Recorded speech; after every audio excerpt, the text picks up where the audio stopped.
Ekonomi negara diunjur berkembang antara 4.8 hingga 5.3% pada 2025.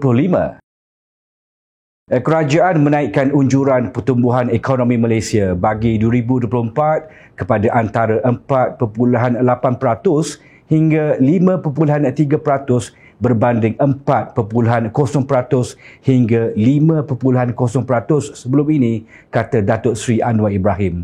Bagi tahun hadapan, Perdana Menteri yakin ekonomi negara berkembang kukuh antara 4.5 hingga 5.5% didukung langkah dan strategi belanjawan mandani ketiga 2025. Tahap inflasi Ogos 2024 turun 1.9% setelah 3 bulan berturut-turut berada pada paras 2%. Namun, kita tidak berganjak dalam hal meredakan kenaikan kos sara hidup yang membebankan rakyat. Kita mencipta sejarah tahun lalu apabila meraih pelaburan diluluskan 329.5 bilion ringgit, tertinggi pernah direkodkan. Bagi separuh pertama 2024, kita berjaya meraih pelaburan diluluskan 160 bilion ringgit, melonjak ketimbang 135.6 bilion ringgit. Ringgit diiktiraf salah satu mata wang dengan prestasi terbaik di dunia. Kesungguhan semua pihak berjaya mengukuhkan ringgit 14.4% ketimbang dolar Amerika dalam suku ketiga 2024, pencapaian terbaik sejak tahun 1973, katanya. Selain itu, Belanjawan 2025 turut menyaksikan peningkatan tertinggi bagi sumbangan tunai rahmah SDR dan sumbangan asas rahmah SARA apabila 13 bilion ringgit diperuntukkan kerajaan untuk tahun depan berbanding hanya 10 bilion ringgit sebelum ini. PMX berkata peningkatan itu akan terus memberi manfaat kepada 9 juta penerima atau bersamaan 60% penduduk dewasa negara.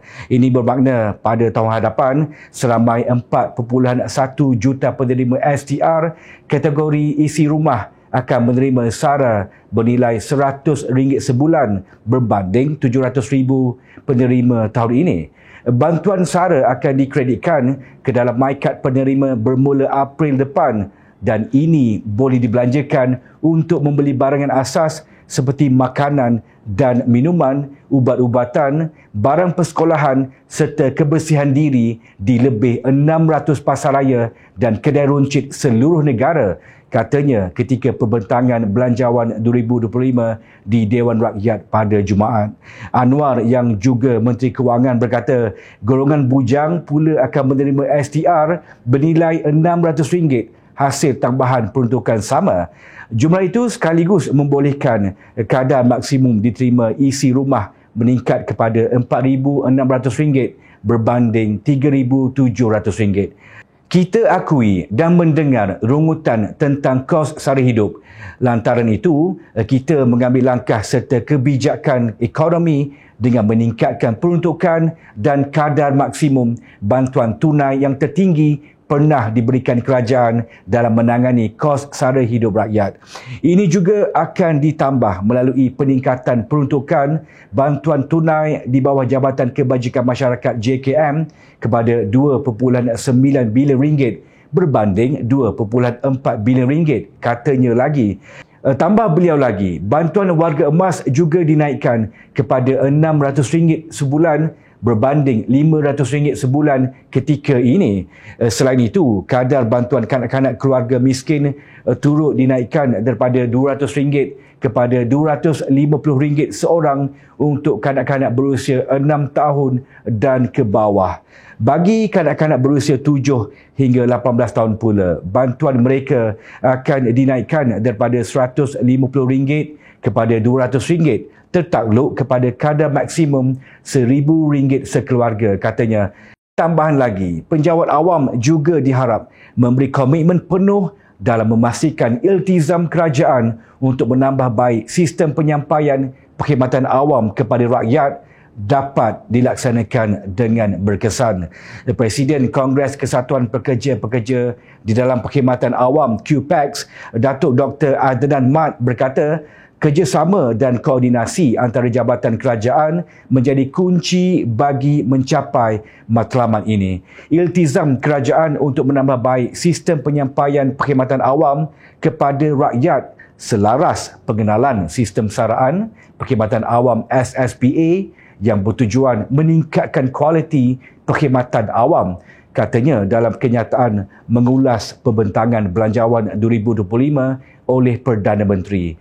PMX dalam ucapannya sebelum ini menyeru penjawat awam untuk menerapkan budaya kerja yang baru untuk menambah baik kecekapan tahap perkhidmatan kepada rakyat.